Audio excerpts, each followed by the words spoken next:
আমি আইছি কক্সবাজার, আজকে দেখামো আপনাদের রূপের বাহার। আপনারা নিশ্চয়ই এখন মনে করতেছেন কারো চেহারা দেখামো, কারো রূপ দেখামো। আসলে ওরকম কোনো কিছু না। আজকে আপনাদের দেখামো কক্সবাজারের রূপ। কোথায় আছে সুন্দরের মধ্যে ধুন্দর, এই কক্সবাজারও তার ব্যতিক্রম না। এই জায়গায় দৃশ্যগুলো মেলা সুন্দর দেখা গেল, এটা অসুন্দর চিত্র আমার চোখের মধ্যে ঠাস করে বাইরে বললো কিছু বেপরদা নারী খোলামেলা ভাবে সময় না দদ্দরে খালি গোসল করতেছে।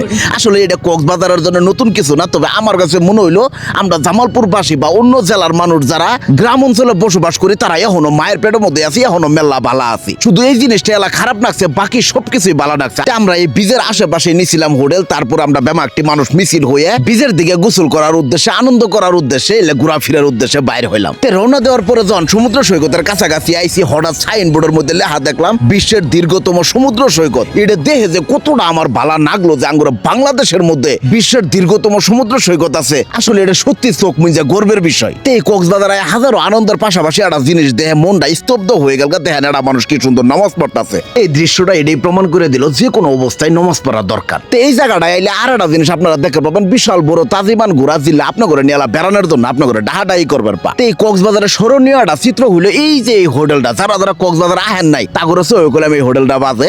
আমি আহার পরও এই হোটেলটা দেখলাম, এই হোটেলটা আপনাদের মধ্যে দেখানোর চেষ্টা করলাম। আপনারা যারা কক্সবাজার আইবেন তারা যদি খালি চিন্তা করেন যে এই কক্সবাজার বিজাইল এবেন, কক্সবাজারের মজা শেষ, কক্সবাজারের আনন্দ শেষ, তাহলে করলাম মেলা বড় ভুল করবেন। এই কক্সবাজার তো না, আশেপাশে আরো মেলা সুন্দর সুন্দর জায়গা আছে। সময় নিয়ে অবশ্যই সব জায়গায় আয়া করলাম ঘুরে যাওয়ার চেষ্টা করবেন। আজকের এই ভিডিওটা এই পর্যন্ত আপনাদের দেখাইলাম। যারা যারা কক্সবাজার যাবার পাবেন না তাগোরা দেখার জন্য হইলো এই ভিডিওটা শেয়ার করে দিবেন, ওদের হাতে এই পেজটা ফুটস করে ফলো করে দিবেন পরবর্তী ভিডিও দেওয়ার জন্য। সবাই ভালো থাকবেন, সুস্থ থাকবেন, আল্লাহ হাফেজ।